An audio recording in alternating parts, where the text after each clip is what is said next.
गुरु और मैं अनिल कुमार। इस वीडियो में हम देखेंगे जो रिमेनिंग पोर्शन हमारा बच गया था या जो पार्ट जो बच गया था इंटरनेट का, वो हम देखेंगे।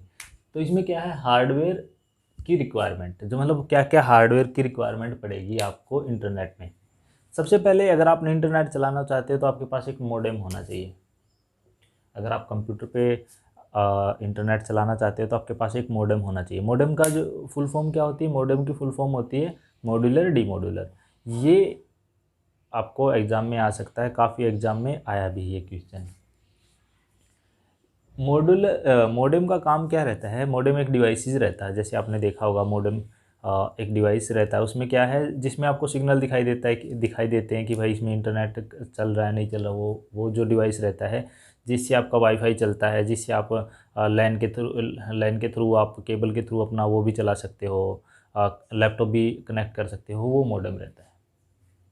आप घर में देखते हो कि एक वाईफाई डिवाइस इधर रखा रहता है, उसको आप मॉडेम बोलते हो। मॉडेम का काम क्या है, convert computer data to a signal that can transmitted over a telephone line. जो मॉडेम है वो काम करता है आपका ट्रांसमिट, जो लाइन होती है टेलीफोन लाइन, उस पर काम करता है। तो अब इसकी डिसएडवांटेज क्या है, इसकी डिसएडवांटेज ये है कि इसमें स्पीड कम होती है।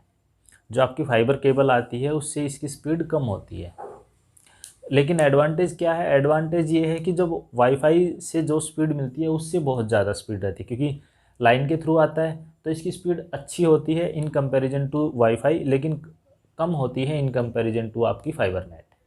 ठीक है जी। तो मॉडेम किसके थ्रू आता है, एक टेलीफोन लाइन के थ्रू आता है, जो इसका काम क्या रहता है, डेटा को सिग्नल में कन्वर्ट करता है। जैसे हमारे घर में हम मॉडेम लगा तो हम उसको वाईफाई में कन्वर्ट करके वाईफाई फ़ोन पे भी चला सकते हैं, कंप्यूटर पे भी चला सकते हैं।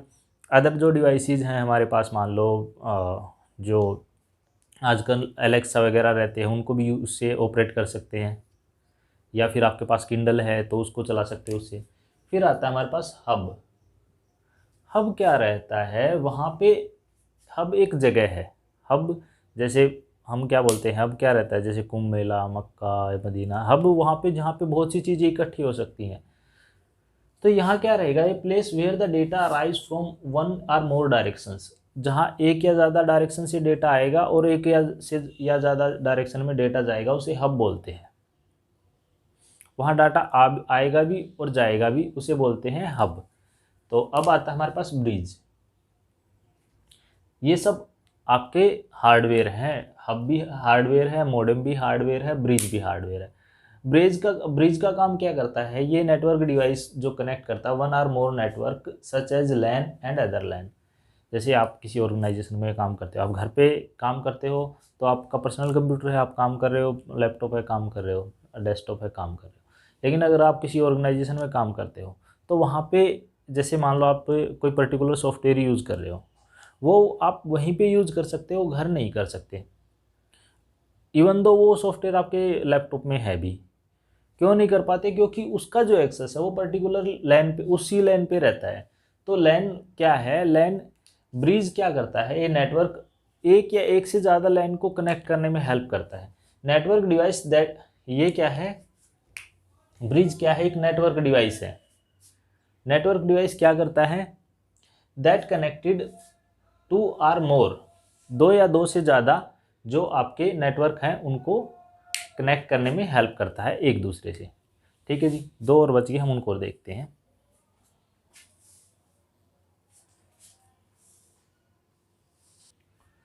अब हमारे पास आता है राउटर। जैसे आपने देखा होगा राउटर के वो जो कंपनी है जियो के राउटर वगैरह, वो 1500 रुपये में राउटर ले जाओ, फ्री वाईफाई घर चलाओ। तो वो जो राउटर एक छोटा सा माउस जैसा आता है, कहीं पे राउटर आपका पेन ड्राइव जितना रहता है, कहीं कहीं पे राउटर आपका सॉफ्टवेयर फॉर्म में भी होता है। तो इसका काम क्या करता है, next network point. Next network point क्या रहता है, जैसे मान लो आपने अपने पास रख लिया, तो अपने आसपास के जो घर में जहाँ पे जो जो डिवाइसेस उसके एरिया में है, रेंज में है, उनको उनसे यूज़ कर सकते हैं। फिर ये जो डेटा देता है वो डेटा पैकेट में देता है। डेटा पैकेट में मतलब ये है कि जो उसके आसपास के डिवाइसेस हैं वही उसको यूज़ कर सकते हैं और नहीं कर सकते। फिर रहता है हमारे पास गेटवे। गेटवे क्या है, a node of network that serves entrance another network. ये क्या करता है, मान लो एक गेटवे है, अगर आप किसी दूसरे नेटवर्क पे स्विच करते हो तो आज के टाइम पे आपको एक मैसेज आता है कि इतने लोगों ने इस पे कनेक्ट कर रखा है। आप फिर उस पर लॉक भी लगा सकते हो कि मैं जो मेरा वाईफाई है या मेरा जो राउटर है जो या मेरा मोडेम है वो सिर्फ एक टाइम पे तीन डिवाइसेस से कनेक्ट रहेगा। तो वो तीन डिवाइसेस कौन सी आपको पता है, मान लो आपने फ़ोन कनेक्ट करना है, आपका लैपटॉप कनेक्ट करना, और जो आपके पास है एक और डिवाइस जो आपका होगा वो कनेक्ट करना, तो आप उस पर लॉक लगा सकते हो। ये होता है। फिर दूसरे पे अगर कोई और, अगर उस सर्वर पे कोई अनदर नेटवर्क पे एंट्रेस करना है तो ये गेटवे वहाँ पे हेल्प करेगा। इसके अलावा और किस चीज़ों की रिक्वायरमेंट रहती है, उसके अलावा आपके पास केबल्स होने चाहिए, उसके बाद आपके पास लैपटॉप कंप्यूटर मोबाइल इस तरह के डिवाइसेस होने चाहिए जिस पे आप इंटरनेट चला सको। फिर माउस होना चाहिए, प्रिंटर होना चाहिए, ये सारी चीज़ें कंप्यूटर के लिए आपको ज़रूरत पड़ती हैं जिनसे आप अगर फोटो जिस जिस भी जगह आप काम करते हो, मान लो कंप्यूटर शॉप पे या फिर फोटोग्राफी में, जहाँ पे भी, वहाँ जो एसेंशियल हार्डवेयर की अदर की रिक्वायरमेंट है वो भी आपके पास होनी चाहिए। अब हम आगे चलते हैं थोड़ा सा। अब यहाँ पे क्या है, जो आईएसपी है, internet service provider. Internet service provider क्या होता है, जिसके थ्रू आप इंटरनेट चलाते हो। मान लो हमने इंटरनेट सर्विस प्रोवाइडर क्या रहता है, आपको एक फ़िक्स टाइम के लिए डेटा देता है कि आप 1 महीने के लिए नेट यूज़ कर सकते हो किसी पर्टिकुलर क्लाइंट को या फिर यूज़र को या फिर पर्टिकुलर ऑर्गेनाइजेशन को। जैसे हम मान लो मैंने फ़ोन पे मैंने रिचार्ज कराया 3 महीने का, तो मैं 3 महीने तक डेटा यूज़ कर सकता हूँ। या फिर मैंने लैंडलाइन मान लो मैंने मॉडेम लगवा रखा है, मॉडेम का मैंने रिचार्ज कराया 6 महीने का, 3 महीने का, तो मैं उतने टाइम तक ही उसको यूज़ कर सकता हूँ डेटा। उसके बाद 1 दिन भी 1 मिनट भी नहीं कर सकता। वो क्या है, internet service provider. Internet service provider क्या रहता है, एक कंपनी दैट प्रोवाइड्स, एक कंपनी कोई भी कंपनी हो सकती है, Airtel, BSNL, Vodafone, Jio, that सब वो आपको एक सब्सक्रिप्शन देगी, जो आपको सब्सक्रिप्शन लेना है, जो आपको इनेबल करेगा, किस में इनेबल करेगा,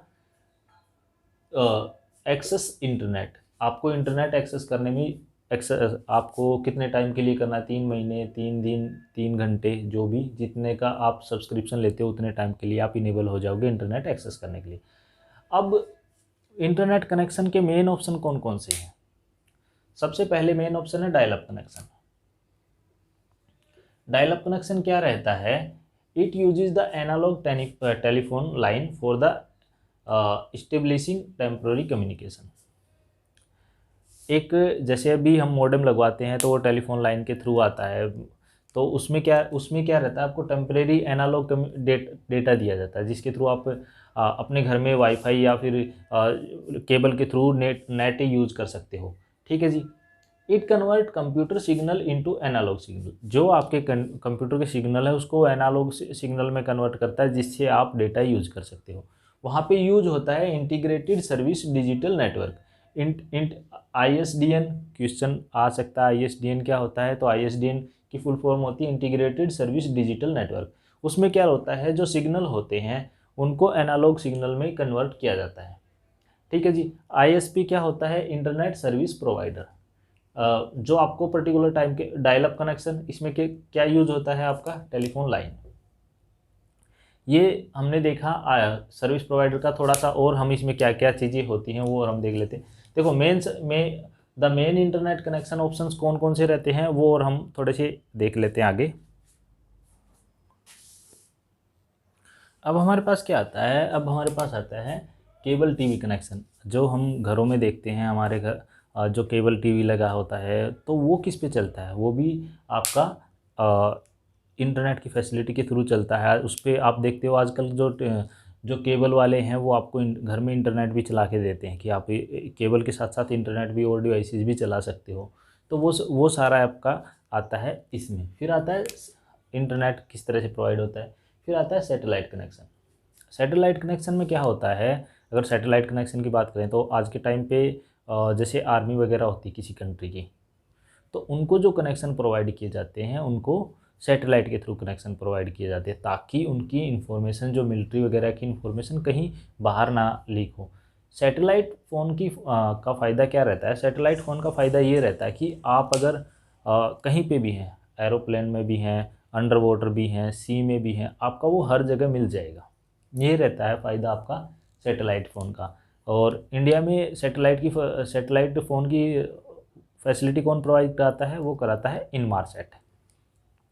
दुनिया में सैटेलाइट से इंटरनेट प्रोवाइड कराने की बात कौन कर रहा है? दुनिया में सैटेलाइट से इंटरनेट प्रोवाइड कराने की बात कर रहा है स्टारलिंक। स्टारलिंक किसका प्रोजेक्ट है? स्टारलिंक प्रोजेक्ट है आपका एलन मस्क का। तो उसमें क्या रहेगा? उसमें रहेगा 300 Mbps की स्पीड। आपको कहीं पे भी अगर बैठे हो आप, चाहे अंडर वाटर हो, चाहे आप आसमान में हो, चाहे एरोप्लेन में हो, आपको 300 Mbps की स्पीड सैटेलाइट के थ्रू प्रोवाइड कराएंगे एलन मस्क। ऐसा उनका विजन है। तो उन्होंने कई जगह सर्विस शुरू करने की बात की है, इंडिया में भी शुरू करने की बात की है। अगर आपको उनकी सर्विस लेनी है, अभी शुरू नहीं हुई है, आपको जाके पहले अपना एडवांस में अपनी विलिंगनेस भरनी पड़ती है। जैसे हम कोई भी फ़ोन वगैरह लेते हैं, हम शुरू में नहीं जमा कराते डिपॉजिट अमाउंट, कुछ अमाउंट वहाँ पे डिपॉजिट कराना है। तो मैंने कराया, आप करा सकते हो अगर आपको ये कनेक्शन चाहिए तो, सैटेलाइट कनेक्शन चाहिए तो। फिर आता है ब्लूटूथ। स्टारलिंक ओपन करोगे, स्टारलिंक ओपन पे ऑप्शन देगा आपको, 7,000 कुछ ऐसे रुपये भरवाएगा।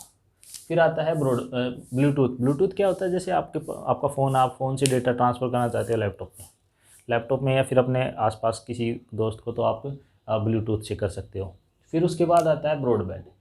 ब्रॉडबैंड क्या रहता है? आप घर में डेटा यूज़ करने के लिए कनेक्टिविटी लेते हो इंटरनेट सर्विस प्रोवाइडर से, तो वो जब वायर के थ्रू आपको कनेक्टिविटी देता है, जो घर में आपको वायर लाके वायर के थ्रू कनेक्टिविटी देता है, वो है ब्रॉडबैंड कनेक्टिविटी। अगर वायर के थ्रू ना आके मॉडेम के थ्रू आती है, तो वो वाईफाई कनेक्टिविटी होती है। आपने वाईफाई मॉडेम कहीं रखा, उसमें सिम डाला, वाईफाई चल गया, तो वाईफाई कनेक्टिविटी। ब्रॉडबैंड के लिए आपकी वायर होना चाहिए। अब हमारे पास आता है WWW। क्या होता है? वर्ल्ड वाइड वेब क्या होता है? ये क्या होता है? ये एक सबसेट ऑफ इंफॉर्मेशन है, इंटरनेट का एक सबसेट है। इसमें क्या रहता है? आप वीडियो, ऑडियो, ग्राफिक, डॉक्यूमेंट्स वगैरह भेज सकते हो, रिसीव कर सकते हो, देख सकते हो, सुन सकते हो। तो ये है आपका डब्ल्यू। सबसे पहले क्या हुआ? 1989 में एक टिम बर्नर ली नाम के जो साइंटिस्ट थे या इंजीनियर थे, उन्होंने HTML की खोज की। HTML आपकी कोडिंग लैंग्वेज है, मैंने आपको थोड़ी सी देर पहले बताया था। उसमें HTML में आप क्या कर सकते हो? HTML में आप कोई सॉफ्टवेयर मतलब कोई एक नया पेज बना सकते हो। नया पेज किस तरह से बना सकते? आज के टाइम पे अगर आप देखोगे तो एक करोड़ों पेज होंगे इंटरनेट पे, जो जैसे मान लो हम लिखते हैं www. उसके बाद जो भी पेज है, गूगल है या फिर याहू है या फिर फ्लिपकार्ट है या फिर जो भी है, तो इसका मतलब क्या है? ये सारी चीज़ें आपकी बेस हैं ऑन HTML।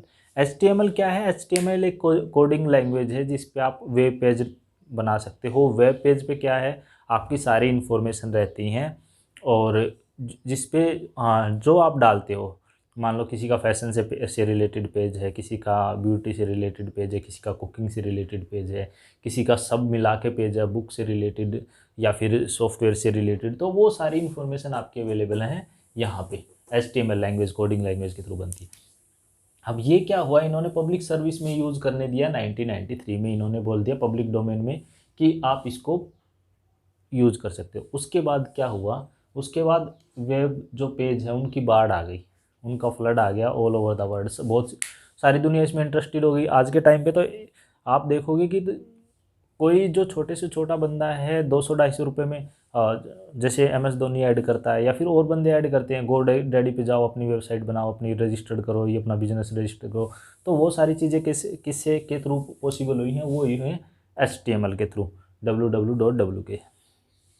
फिर आता है आपके पास वेब ब्राउज़र। वेब ब्राउज़र क्या होता है? वेब ब्राउज़र एक सॉफ्टवेयर होता है।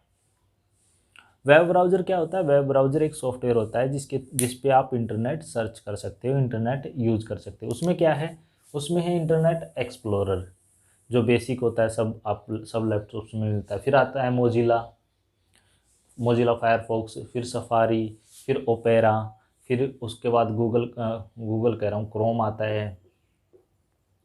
तो इस तरह से ये जो सॉफ्टवेयर रहते हैं वेब ब्राउज करने के लिए, गो डूडल करके रहता है, फिर और MSN रहता है, ये कुछ इस तरह के सॉफ्टवेयर रहते हैं जहाँ पे आप जाके इंटरनेट यूज़ कर सकते हो, इंटरनेट सर्च कर सकते हो, www की साइट। ये क्या रहते हैं, ये बेसिकली ब्राउजिंग सॉफ्टवेयर होते हैं। आप जैसे मान लो आपने इंटरनेट एक्सप्लोरर खोला, इंटरनेट एक्सप्लोरर में जाके आप गूगल सर्च कर सकते हो। गूगल में जाके आप मोजिला सर्च करोगे तो मोजिला डाउनलोड हो जाएगा, मोजिला नहीं खुलेगा। अगर मोजिला में आप गूगल खोलोगे तो खुल जाएगा। ठीक है जी, तो ये है वेब ब्राउज़र्स हमने देख लिया। थोड़ा सा और देखते हैं डोमेन नेम कैसे बनते हैं। जैसे आप HTML पे पेज बनाओगे तो डोमेन नेम चाहिएगा। डोमेन नेम कैसे बनता है, देखो आपको इसमें ये बेसिक चीज़ें हैं पता होनी चाहिए। आपको इसमें PhD करने की ज़रूरत नहीं है, बस इतना था, ये टॉपिक था। तो इसमें थोड़ा सा आपको डिटेल में पता होनी चाहिए। इसमें और भी बहुत सी चीज़ें डेप्थ में होती हैं, उनकी हमें ज़रूरत है नहीं, हम खाली बेसिक चीज़ें देख रहे हैं। एक इंटरनेट में हमारे पास ये टॉपिक बचा हुआ था, तो ये और हम देख लेते हैं डोमेन नेम।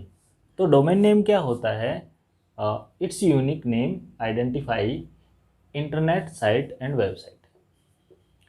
जैसे मान लो आप सर्च करते हो गूगल पे फ्लिपकार्ट.com, amazon.com, तो ये क्या है, ये एक उसका यूनिक नेम है जो उसको आइडेंटिफाई करता है और उसे अलग करता है। आपने लिखा vision.com, आपने लिखा UGC.NTA. करके UGC.com करके लिखा, UGC.in करके लिखा, तो उनकी एक पर्टिकुलर साइट खुल के आती है। तो ये क्या है, एक उनका यूनिक नेम है। तो नेम क्या है आपका 2 और 3 पार्ट में डिवाइड हो सकता है। 2 और 3 पार्ट में डिवाइड कैसे हो सकता है, जैसे हम देखते हैं yahoo.com, फिर इसको आता है yahoo.co.in। तो यहाँ पे ये 2 या 3 पार्ट में डिवाइड हो सकता है आपका जो डोमेन नेम है वो। कुछ डोमेन नेम के टाइप हैं, मैं आपको यहाँ पे मैंने बताए हैं जो आपके एग्ज़ाम में आ सकते हैं, आपको पता होना चाहिए। सबसे पहले डॉट के बाद आगे कुछ भी लिखा हुआ है, मान लो हमने लिख दिया amazon.com, तो ये क्या है, कॉमर्शियल इंस्टीट्यूशन। अगर जो कॉमर्शियल इंस्टीट्यूशन होंगे उनकी जो वेबसाइट होंगी वो .com से आएंगी। कॉम जिनके आगे लिखा हुआ है वो कॉमर्शियल इंस्टीट्यूशंस और ऑर्गेनाइजेशन है। फिर जिनके आगे एजू लिखा होता है तो वो एजुकेशन, जैसे HPSC.edu, हरियाणा. फिर या फिर जो भी कोई कॉलेज की, यूनिवर्सिटी की, किसी और इस तरह के जो इंस्टीट्यूट रहते हैं उनकी जो वेबसाइट रहती है वहाँ पे एजू लिखा होता है, तो वो एजुकेशनल इंस्टीट्यूट की रहती है। फिर जिनके पीछे गो लिखा रहता है, जैसे HPSC.go.in, तो इसका मतलब क्या है, ये हरियाणा गवर्नमेंट की वेबसाइट है। या UPSC.go.in का मतलब ये UPSC की वेबसाइट है, गवर्नमेंट की वेबसाइट है। फिर .mil लिखा होता है, जिनके आगे .mil लिखा होता है तो वो मिलिट्री की वेबसाइट होती है। जो मिलिट्री की जो साइट होती है उन पर .mil लिखा रहता है और उसके बाद आता है, इन वेबसाइट को ज़्यादा खोलना नहीं चाहिए। फिर आता है .net, जिनके आगे .net लिखा होता है उसमें क्या रहता है, गेटवे आर एडमिनिस्ट्रेटिव साइट, जो आपको एडमिनिस्ट्रेशन आपकी जो साइट्स हैं उनका एडमिनिस्ट्रेशन करती हैं, उनका गेटवे का काम करती है, उनके आगे लिखा रहता है .net, जैसे MSN.net। तो ये गेटवे और एडमिनिस्ट्रेशन का काम करती है। फिर आता है .org क्या रहता है, अगर कोई प्राइवेट ऑर्गेनाइजेशन है, जहाँ पे org लिखा हुआ है तो वो प्राइवेट ऑर्गेनाइजेशन है। तो इस वीडियो में हमने 2 पार्ट में हमने पूरा देख लिया कि इंटरनेट क्या होता है। इंटरनेट, क्योंकि उन्होंने बेसिक्स ऑफ इंटरनेट का एक टॉपिक दे रखा था, अगर हम बेसिक ऑफ इंटरनेट में ये सारी चीज़ें नहीं देखते तो क्वेश्चन कवर नहीं होते। और दूसरा ये है, अब हमने सारी चीज़ें देख ली जो एग्ज़ाम के पॉइंट ऑफ व्यू से इम्पोर्टेंट है, और इन्हीं में से क्वेश्चन आएगा, इससे बाहर नहीं आ सकता। इस वीडियो में इतना ही। आप मेरे चैनल को सब्सक्राइब कर सकते हो, ये वीडियो अपने दोस्तों के साथ शेयर कर सकते हो, और thanks, have a nice day. मिलते हैं नेक्स्ट वीडियो में।